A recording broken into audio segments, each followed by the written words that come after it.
कंचन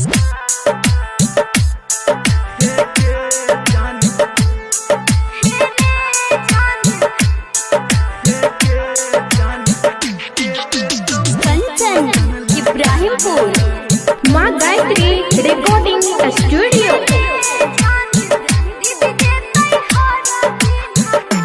हेगे बचपन के प्यार छोड़ कर तू शादी के अपना दीवाना से तू के आजादी।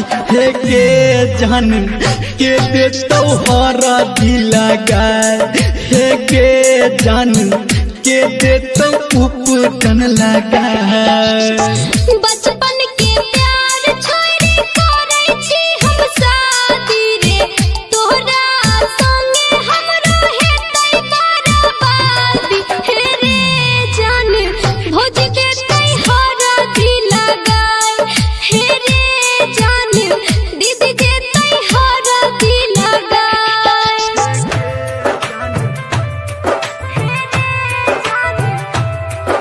Singing by Dharmendra Nirmaliya. कंचन इब्राहिमपुर।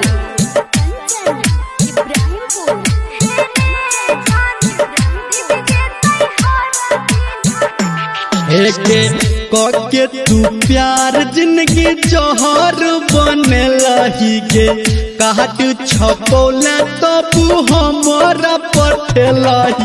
हेगे जान के दे तो में हादिरा चाय, हेगे जान के दे तो में हादिरा चाय। छै मजबूरी हम तोरा नहीं भूले बौरे, करै छी प्यार तोरा कोना के बतेबो। हे रे जान सखी देतै में हाजिरा चाय, हे रे जान छोटी देतै में हाजिरा चाय।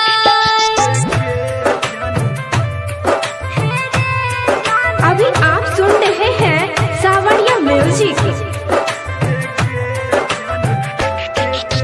कंचन इब्राहिमपुर।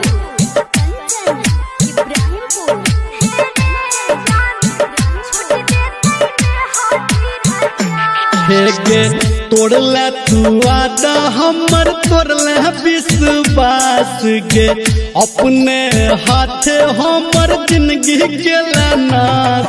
हेगे जान के दे तो से नूर सजाए, हेगे जान के दे तो से नूर सजाए। टूटल छै दिल हमर टूटल विश्वास रे, बैसल छी अंगना में हम तोरहले उदास।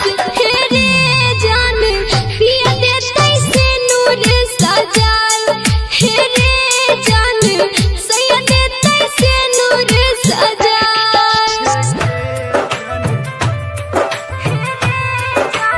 माँ गायत्री रिकॉर्डिंग स्टूडियो।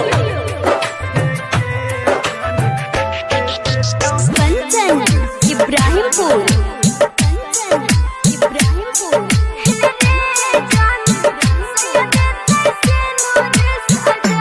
हेगे होई जे तो शादी जब जे बही ससुरा बागे, मेहदी रचाई भर तो मंगिया से नूराबा। हेगे जान के कर तो तोहार विदाई, हेगे जान के कर तो तोहार विदाई।